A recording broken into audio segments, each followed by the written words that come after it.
Hello, and welcome back to the Reconciliation Project podcast, where we are formed by faith and informed by science. I'm Hunter. I'm Sam.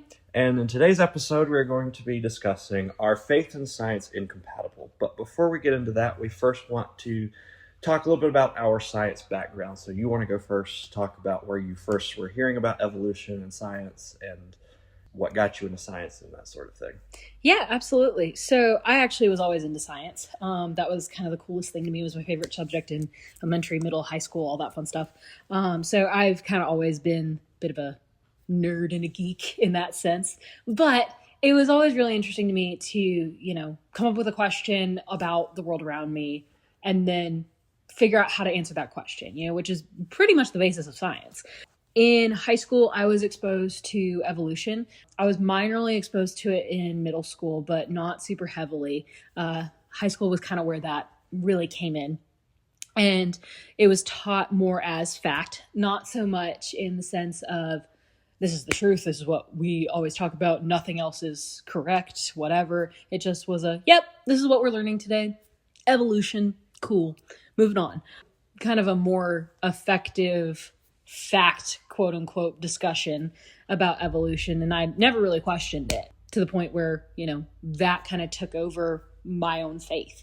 I mentioned last episode that I didn't really have a super grounded faith at the time. And so at that point, when I had learned about evolution, I thought, oh yeah, totally. That totally makes sense. I could totally see how God created everything and then set evolution in place to further the 7 days or whatnot, or that type of thing.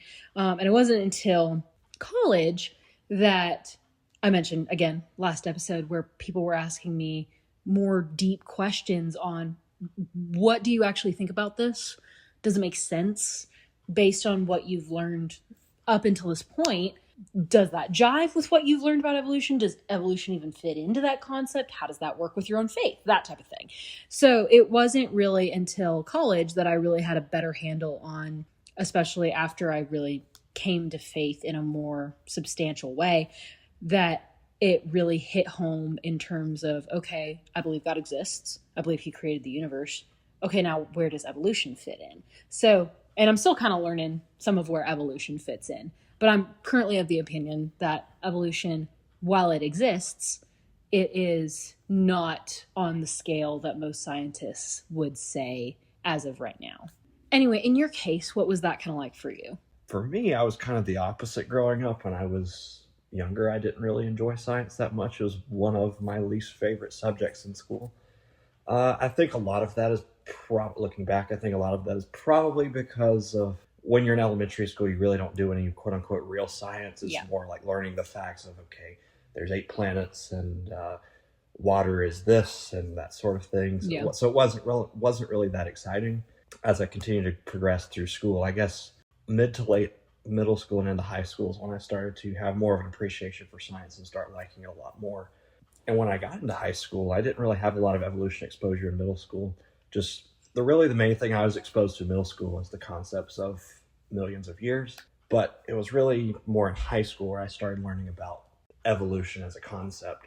And when I was taught evolution, I was taught it as pretty much cold hard fact. The teacher I had, it was a great teacher, probably one of the best teachers I've had throughout my entire schooling career.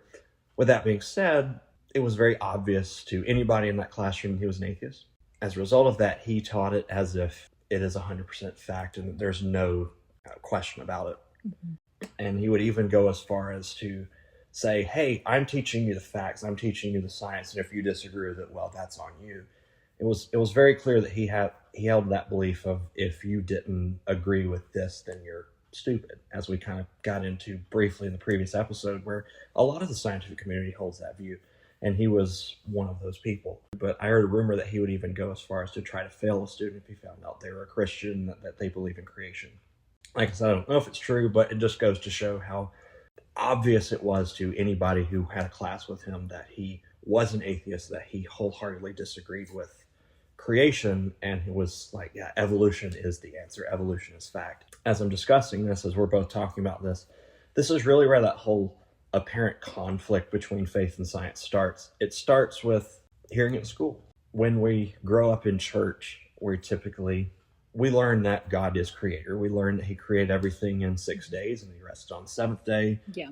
So you hear this in Sunday school and in church. You hear it over and over and over as you're growing up. But as you get into everything else, whether it be in school or on TV or other things like that, you hear evolution and you hear millions of years as the answer to the origins of life. You see it, like I said, in school textbooks. You see it on any sort of programming on TV, whether it be Nat Geo or History Channel or Animal Planet, any of these things, which are great channels. Mm-hmm. But all of them push the evolutionary ideas. Mm-hmm. And I'll even point out museums. If you go to a science museum, pretty much any science museum you go to, you're going to see evolution in millions of years. Yeah, I think when we went to DC, you actually took a picture. We ended up going to the Smithsonian Museum of Natural History, and that had a very robust evolution exhibit or human origins exhibit. And one of the things that I think you took a picture of was their description of evolution, which hilariously, for the most part, we agree with. We believe and we know that evolution does occur. It does start with small changes that can lead to greater changes over time. I think the last sentence in that whole paragraph that was right there that you took a picture of was, over millions of years, these can lead to entirely new branches in what's called the tree of life. Yeah. And that is the fundamental difference that we disagree with. And that is being taught to children in schools, anybody who goes to those museums. Even when, like you mentioned, you watch National Geographic or Animal Planet or whatever, that's what is being pushed. And that's the rhetoric that causes the conflict. And as I was mentioning, if you go to these museums, which are great places, I highly recommend anybody to go, you see this. And it doesn't even have to be in a human origins exhibit. Really, anywhere you look, you'll see this fossil was formed hundreds of millions of years ago, or this animal went extinct 300 million years ago. Really, anywhere you look, you see this topic of millions of years in evolution. I'm sure in a future episode we'll talk about how these two need each other, but for now, you see evolution, you see millions of years, really anywhere you look. And for anyone listening, if you have any interest of going to the Smithsonian in DC, I'd highly recommend looking at the Human Origins exhibit. One, to see what's there, because it's got some cool stuff there, but also we believe that in this whole discussion of creation and faith and science, we should know both sides. Mm-hmm. So absolutely. If you are going to have a conversation with someone about evolution, you should know what they believe. You shouldn't just go at it with just what you know, but you should know the other side as well. That's the best way to understand absolutely. And to know what you're talking about.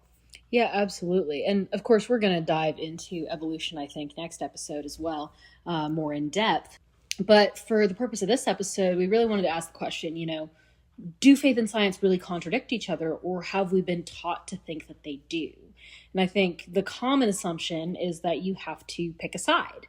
You had that main issue with when you were in high school with that professor said, oh, I'm teaching you the fact. It's on you if you don't think it. That's kind of the rhetoric that's causing this conflict. We want to remind people that the purpose of this podcast is not to pick a side, but to clarify. And in this episode, we're really trying to clarify what is in conflict. Yeah, absolutely. This whole discussion of creation and evolution, the whole issue isn't a conflict between the information. It's not a conflict of the data. It's not conflicting pieces of information. What's conflicting here is two separate worldviews. And a worldview, for anyone who may be unfamiliar with that term, is essentially a lens through which you view the entirety of the universe and the entirety of the world. If you are a Christian, you view the world through the lens of the Bible. If you're a Muslim, you view the world through the lens of the Quran. Or if you are a non-believer or an atheist, you view the world through the lens of, hey, there is no God, there is no absolute authority. So everyone has a worldview, mm-hmm. and everyone sees everything through this particular worldview. And that's where this issue really comes from. It's not that the data itself conflict each other. Mm-hmm. It's an issue of how we interpret that information. Those extrapolations and those interpretations and assumptions, those are what start conflicting. Mm-hmm. Absolutely. But the data itself, there is no conflict there. Mm-hmm. I think we had this discussion about the Roanoke colony kind of as a case study. We don't really know what happened to the Roanoke colony, but there are a bunch of different theories on what happened to the Roanoke colony. And everyone is operating under the same amount of data. For those of you who aren't familiar, the Roanoke colony was a British colony in Virginia back when the United States was not the United States. And the main charter, or one of the main people that was part of the colony, ended up having to go back to England for a while and came back a couple years later, I think it was. And he found that no one was there. Absolutely no one. Everyone just disappeared off the face of the earth, which classic for our murder mystery people. But everyone who has a theory on it, some people say, oh, they were abducted by aliens, and some people think they were killed by the Native Americans, and some people think they just up and left. Everyone is operating with the same data that the people are not there anymore or weren't there at the time. And that's kind of the same thing that we're having to deal with here. Everyone has the same set of data. It's how you're interpreting that data and choosing to move forward with that data that really is different, and where that conflict is coming. Yeah, for sure. And how we do science on a particular piece of information or a particular idea, that doesn't change. The scientific method does not change. The scientific method, how it's conducted, remains the same. You start with an observation about something we can see in the present. I will emphasize the in the present point, because science, we can only do science based on what we have now. We can't go back in time in a time machine or a DeLorean for Back to the Future fans. We can't go back in time and do science on stuff that happened in the past. All we have is what we have now. Like with the Roanoke colony, all we can do is look at the evidence that we have now of what happened then, which is very little evidence. And that's the case in some things in science. There's very little evidence for some things, and we have to make predictions and inferences based on what we have now in the present. So we start with an observation, and then we move on to a question. You ask a question about what is you're seeing, what you want to learn, what you want to know. Then you make a hypothesis, what you think will happen or what you think is true, and you conduct some sort of experiment and then analyze the results of that experiment and then draw conclusions based on your results. The question and the hypothesis, as well as the conclusions point, all come with some set of assumptions based on your worldview. If I observe a fossil, let's just say a dinosaur fossil, I'm approaching it through the lens of God created the dinosaurs and that they were killed either as a result of the flood or soon after the flood because they couldn't adapt to the post-flood environment. Whereas someone else from the scientific community who does not hold to a biblical worldview will look at it and say it's evidence of millions of years of history and just shows how old the dinosaurs were and how long ago in their time frame that the dinosaurs walked the earth. We believe that science is a gift from God. God gave us and designed us to reason and observe, and it is meant to be, science is meant to be, a tool to understand the creation that God has given us. It's a way to deepen the awe that we have and the worship that we can give. Science really explains the how, but faith really explains the why. From that on its own, on the surface, faith and science aren't enemies in those components. And I feel like that's another question, as we were talking about the previous episode, where a lot of people are wondering what truth is. There are some people also wondering, well, one, where did everything come from? But a bigger question is, why are we here? Yeah. What is the purpose of everything? Why is the world the way it is? Why is everything so messed up? Why am I here? A lot of people have these type of questions. Science doesn't explain, well, why do you exist? It talks about how you exist. It talks about how the world works, but it doesn't talk about why. It doesn't talk about why things are the way they are. Yeah. As we progress on, we would like to address the question, that is the title of our episode, is, are faith and science truly incompatible? I think to start, we should just mention, do we individually think the two are compatible or not? And I think over the course of this past episode and this half here, you can probably guess that we do not think they are incompatible. Personally, I think faith and science are very compatible. I think science is a way for us to explore the world that God created, and I think the two go very well together. I don't think there really is a conflict there. I think the two help each other and, in a way, need each other. As we were mentioning previously, we talked about how science explains how, faith explains why. Not that we need all the answers to have faith in God, but it is important and interesting to learn, okay, here's what God did. Let's learn about how it works. And see if we can learn more about these complexities that God has created.